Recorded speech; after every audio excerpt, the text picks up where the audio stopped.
জাতীয় নাগরিক party NCP আসন্ন ত্রয়োদশ জাতীয় সংসদ নির্বাচন সামনে রেখে নির্বাচনী ইশতেহার ঘোষণা করেছে। বিকেলে রাজধানীর লেকশোর হোটেলে দলটি 36টি প্রতিশ্রুতি দিয়ে ইশতেহার ঘোষণা করে। তারুণ্য ও মর্যাদার ইশতেহার শিরোনামে ঘোষিত এই ইশতেহারে নাজুক জনগোষ্ঠীর দারিদ্র্য চক্র ভাঙতে বিশেষ প্রকল্প গ্রহণের অঙ্গীকার রয়েছে বলে জানান দলটির কেন্দ্রীয় নির্বাচন পরিচালনা কমিটির চেয়ারম্যান আসিফ মাহমুদ সজীব ভুঁইয়া। সকলের কথার ভিত্তিতে এই ইশতেহার তৈরি হয়েছে। 12টি অধ্যায়ের 36 দফার অগ্রাধিকার বাস্তবতা বিবেচনায় নিয়ে নির্ধারিত হয়েছে।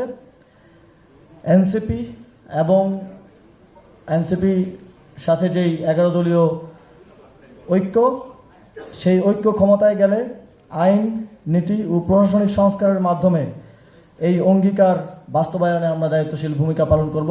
এই ইশতেহার সুশাসন, সংস্কার ও সার্বভৌমত্ব এবং তারুণ্য নির্ভর বলে মন্তব্য করে দলটির আহ্বায়ক নাহিদ ইসলাম বলেন, জুলাই সনদের যে দফাগুলো আইন ও আদেশের উপর নির্ভরশীল তা বাস্তবায়নের সময়সীমা ও দায়বদ্ধ কাঠামো তৈরি করতে একটি স্বাধীন কমিশন গঠন করা হবে। আমাদের আজকের যে ইশতেহার সেটাকে আমরা 12টা বিষয়ের মধ্যে ভাগ করেছি, কিন্তু আমরা সামগ্রিক পুরো আলোচনা থেকে 36টা বিষয়কে আমরা আইডেন্টিফাই করেছি, যেটা আমাদের প্রায়োরিটি লিস্ট। এখানে হয়তো সব বিষয়, সব সেক্টর হয়তো কভার হয় নাই, কিন্তু এটা আমাদের হচ্ছে প্রায়োরিটি লিস্ট, যেটা গভর্নমেন্টের অংশীদার বলে আমরা এটাকে বাস্তবায়ন করব। সংস্কার, বিচার, দুর্নীতি এবং আধিপত্যবাদ বিরোধিতা, সেই জায়গাতে আমরা হয়তো ঐক্যের জায়গায় থাকবো।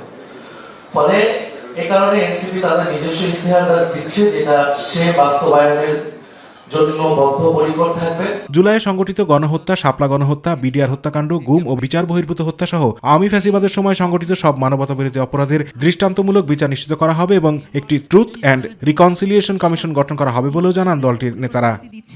এবং ন্যাশনাল জায়গা থেকে অনুষ্ঠানে বিভিন্ন দেশের কূটনীতিক, সুশীল সমাজের প্রতিনিধি ও দেশি বিদেশি গণমাধ্যমের সাংবাদিকরা উপস্থিত ছিলেন।